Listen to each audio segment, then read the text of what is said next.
Namaste friends, Holly here.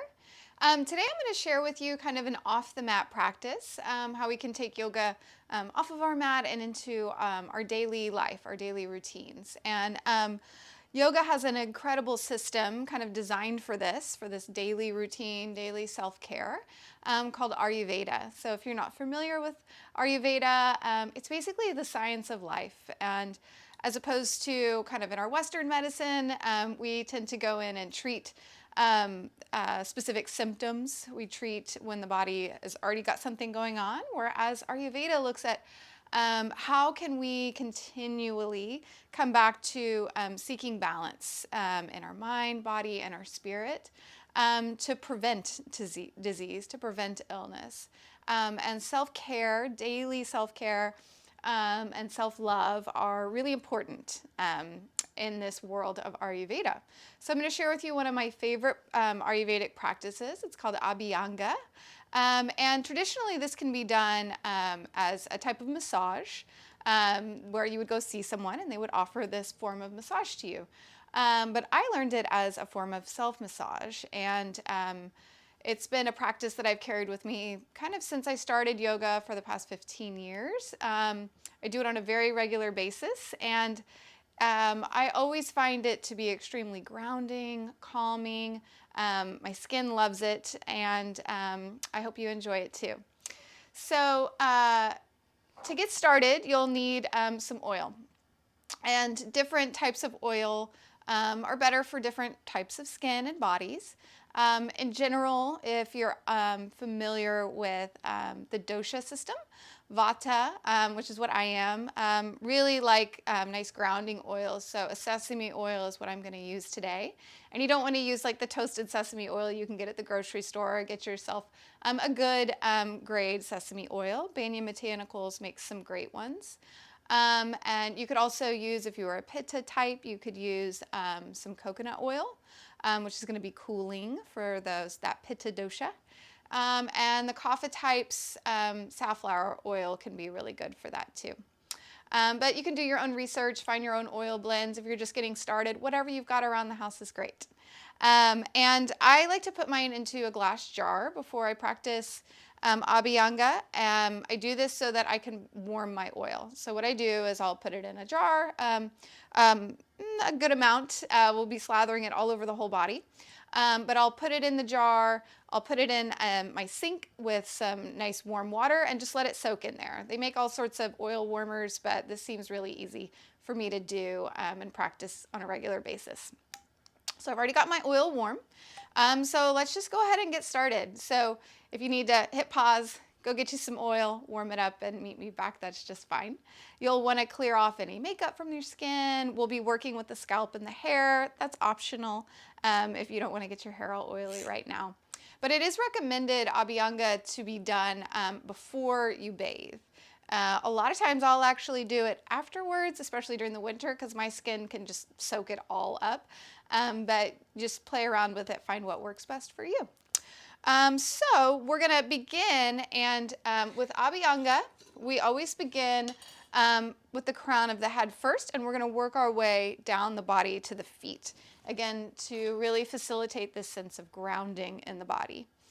And before we even get started, just maybe setting some intentions, right? So Abhyanga self-massage is an act of self-love. So maybe you even want to hold your oil, set some intentions, fill it up with love and healing, whatever it is that you might be needing today. And let this be a time to kind of anoint yourself with this oil. And again, whatever it is that you're needing.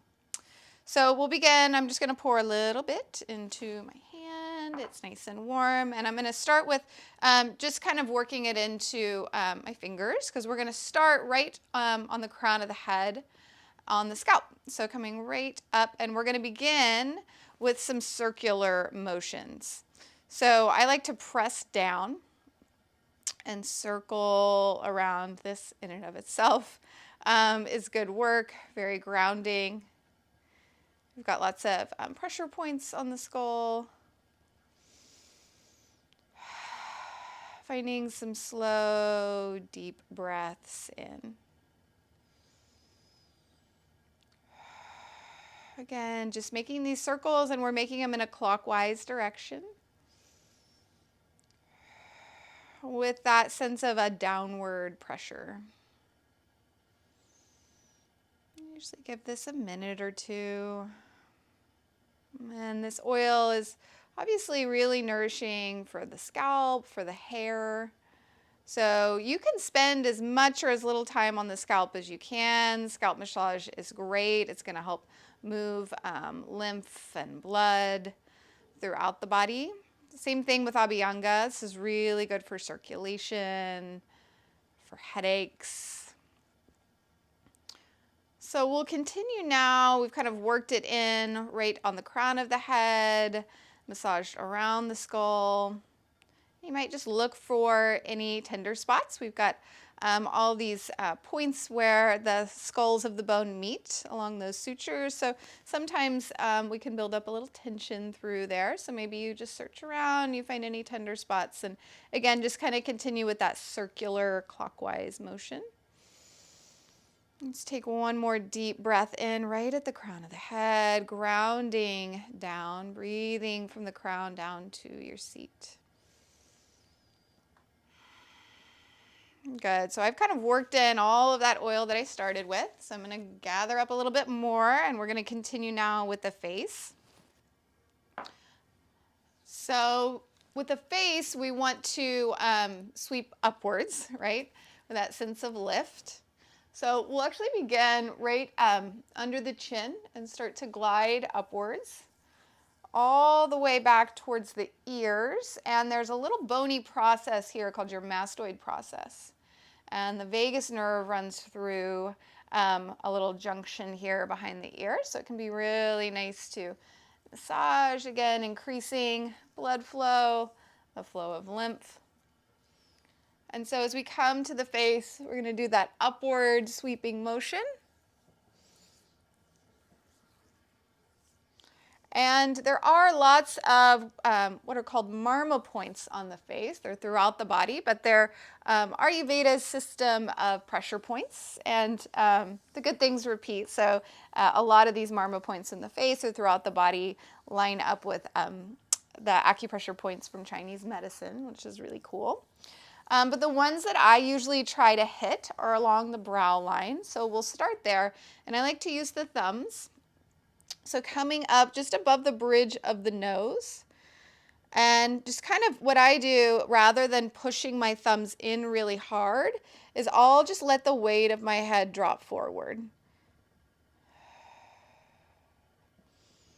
And then we'll just kind of drag the thumbs up the brow, and you'll begin to find there's a little notch, usually about mid-brow in your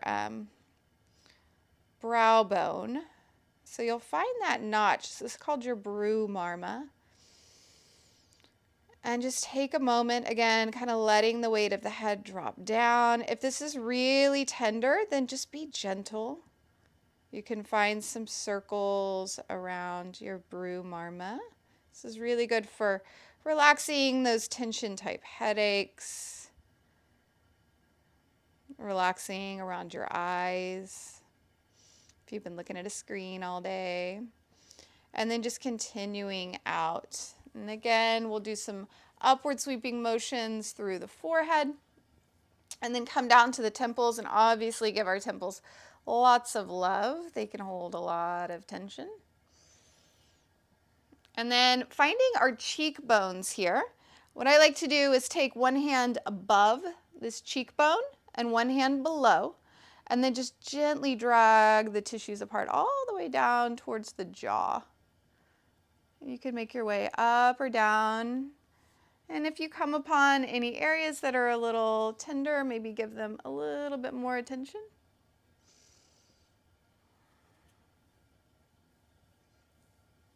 And we'll do that on the other side.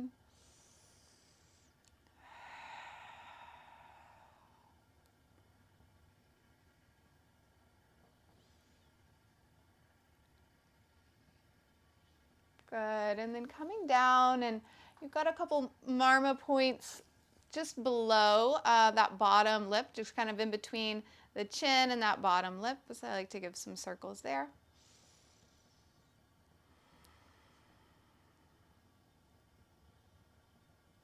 And then gliding, again, those tissues upwards.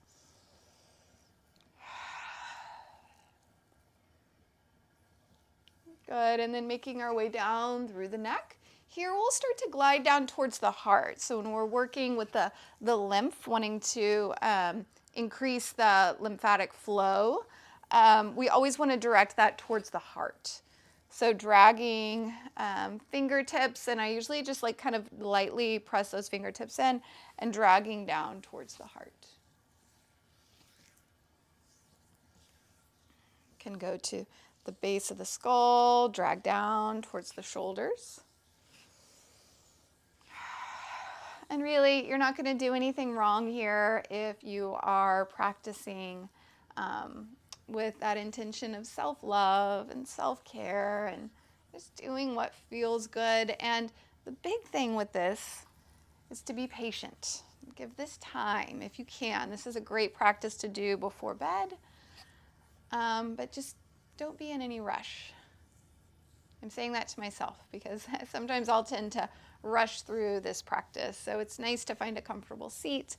Don't do this while you're standing. You'll obviously rush. So just take a moment to ground yourself. And again, moving towards the heart.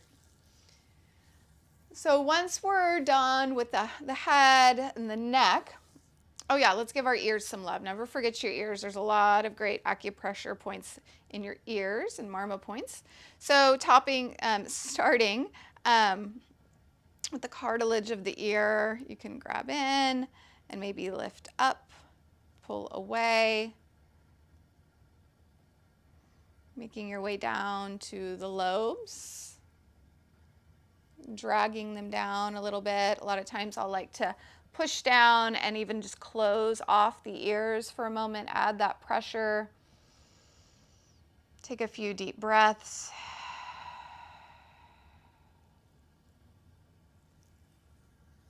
Good, and again, you can spend even more time on those ears. That always feels good. All right, so as we move out to the limbs, it's going to be a little bit different. Again, we're going to move towards the heart. I'm going to get some more oil.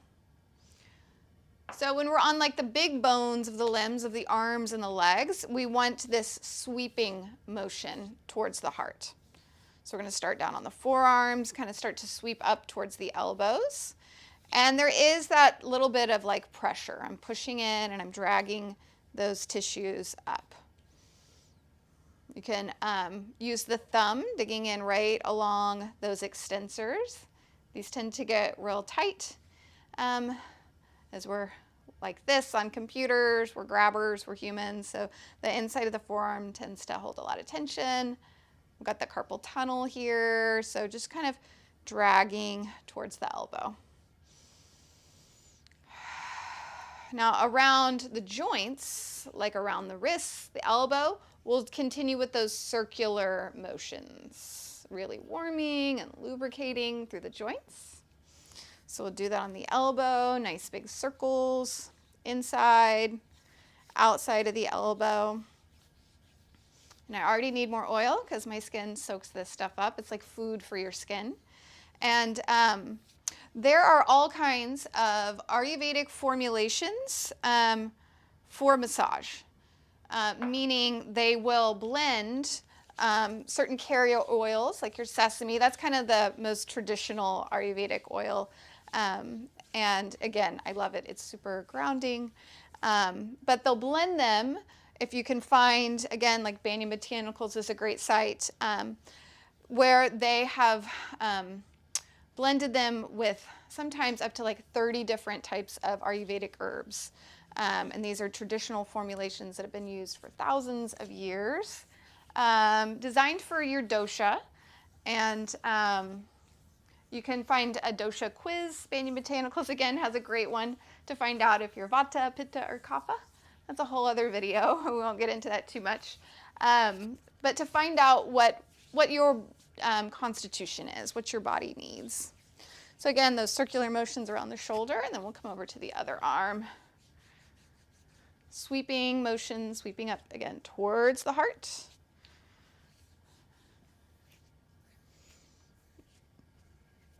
Again, using the thumb, kind of dragging it along the inside of the forearm.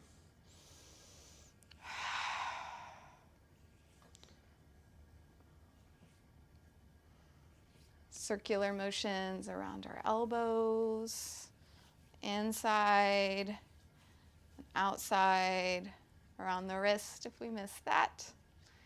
We can also spend a lot of time with the hands and the fingers here too. You've got one of my favorite Marma points, your Anahata Marma, that relates to the heart, right in the heart of your palm.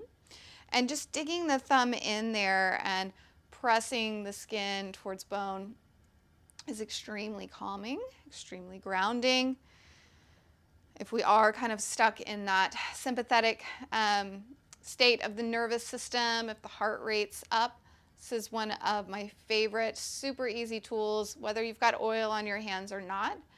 Just grounding through the heart of the palms can start to slow your heart rate, bring you back into the moment, actually feeling what you're doing.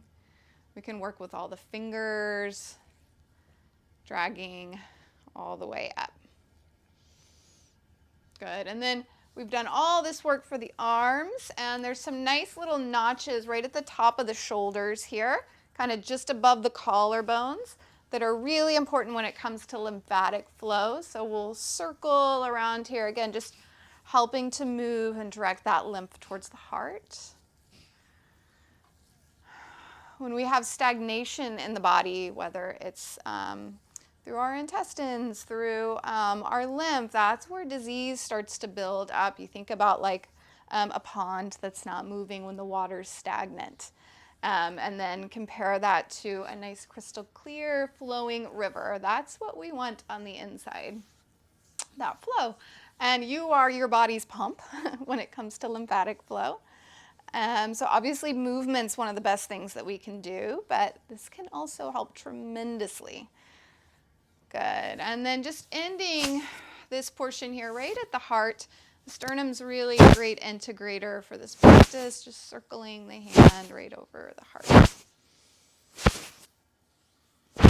And we'll briefly touch on belly massage here. Again, that could be a whole other video, a whole other practice.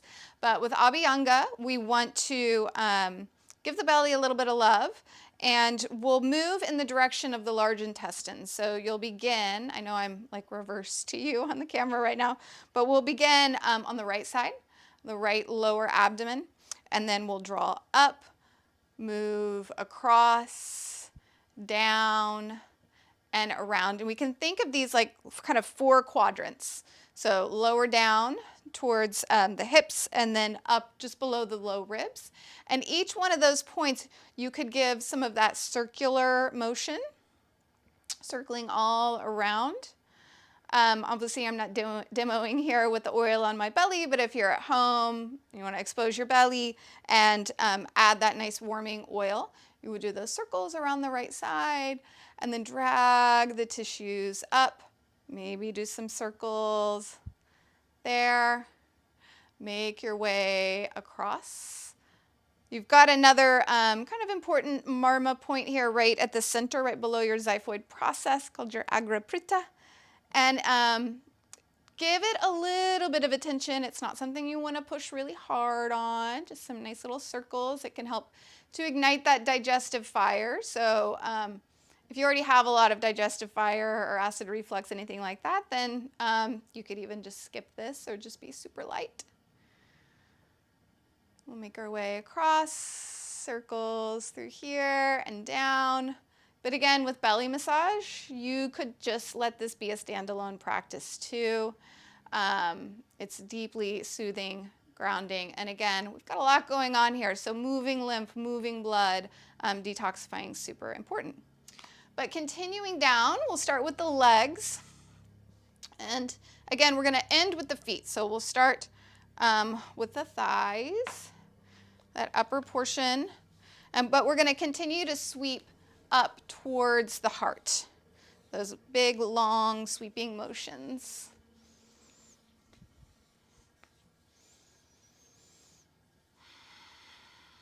around the joints, especially the knees.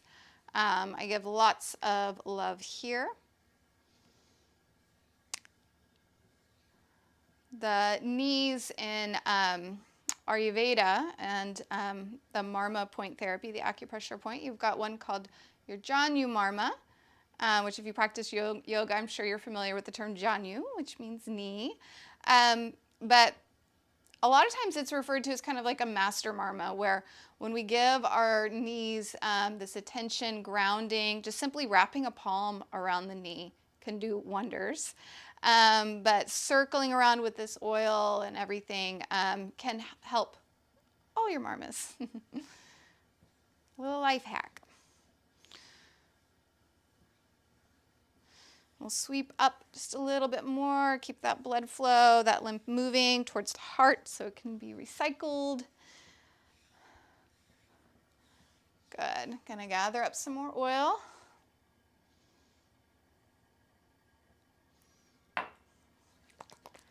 And come down to the shin. So when I learned this learned this during my 200-hour teacher training. I lived in an ashram in Colorado, Shoshone, and it's a Shambhava Nanda school of yoga. But they're very heavy in the Ayurvedic tradition, and weaving this into your yoga practice was really important. And so we practiced this a lot, and I just came to love it. So if you don't love it at first, give yourself some time to start these new habits.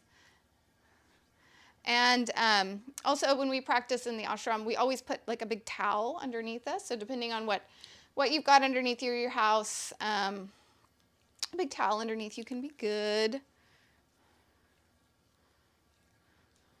So we'll go to the other leg before we start with this foot.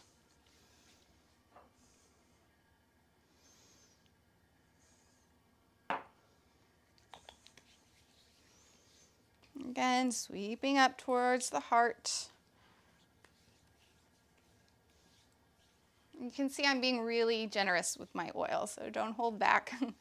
Luckily, a lot of these Ayurvedic oils are not too expensive, especially if you just get, a simple pure blend of sesame oil, coconut oil. Those things are not too expensive. And then circling around the knees, adding lots of warmth, lubrication.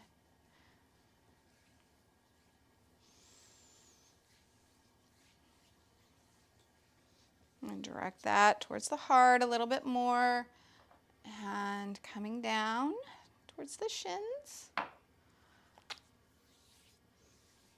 And your calf muscles, you've got it's called your gastrocnemius. That's what we mostly associate with like our calves on the back of the shin here. And beneath that, there's another muscle called your soleus. And one of its main functions is to pump blood from the legs to your heart. So it can be really nice to give even more attention to the calves, and kind of press in and drag up and just assist with that blood and lymph flow to the heart.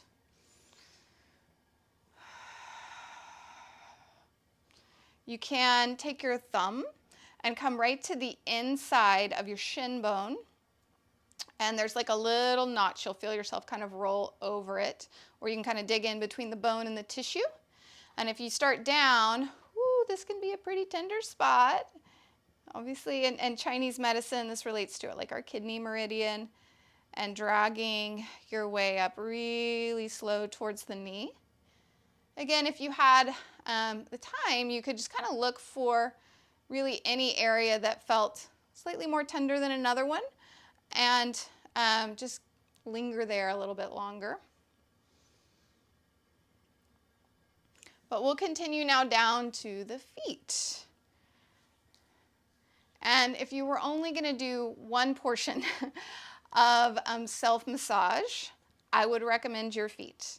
Giving your feet a massage and love every day is extremely grounding, obviously.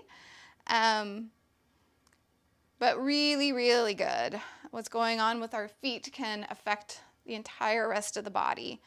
So the soles of our feet, again, through like Chinese medicine, we've got a lot of points that'll correlate to different organs and systems throughout the body.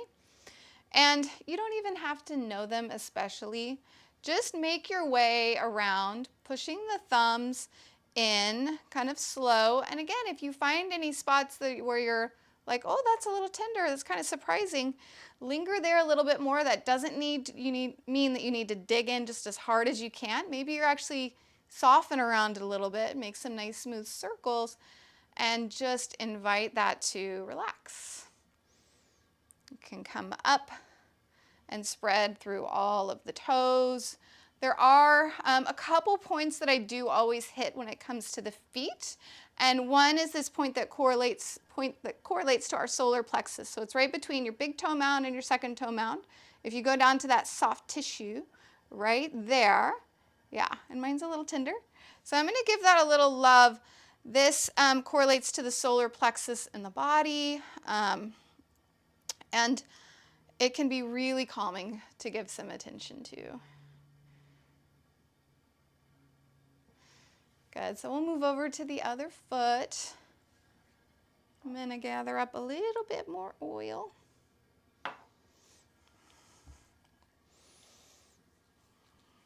And at first we're just kind of slathering it all on, and then work it between your toes. The ability for our toes to spread apart from one another is really important, and because we wear shoes, especially if we're wearing those shoes that squeeze our toes together at the top, we'll start to lose that ability, which again is going to have a ripple effect throughout the body. So I like to work fingers between the toes, stretch that out. I know when I started yoga, I couldn't even wiggle my pinky toes. I couldn't move them. They were not connected to my brain, and throughout my practice, I've really increased that ability, which has helped tremendously when it comes to pain through the feet, even up into the hips. So dragging I like to use this little base of the thumb around the sole of the foot. The arch of the foot's going to relate a lot to our internal organs. The heel relates to the hips, the back of the heel, or kind of back side of the heel towards the knees. You can find that solar plexus point just below the first and second toe mounds. Make some big circles there. Your big toes kind of like your head. And so if you've been having headaches or any issues with the head, you can give your big toe a little bit of extra love.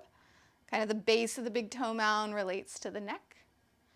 And then the base of all of your toes, if we work with those, that can help to open the sinuses. Lots of magic in the feet.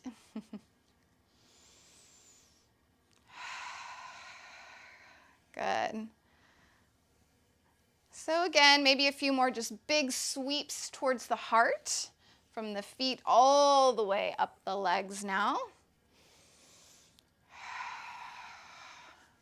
We'll do a little bit more of the arms up towards the heart.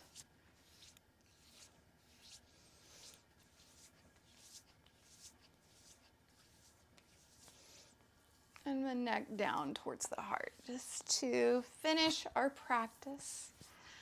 So like I said, traditionally, it's kind of advised to practice your Abhyanga before you would take a shower or a bath. But you want to give your body time to absorb all this wonderful oil, especially if you're using those blends that have the herbs with them.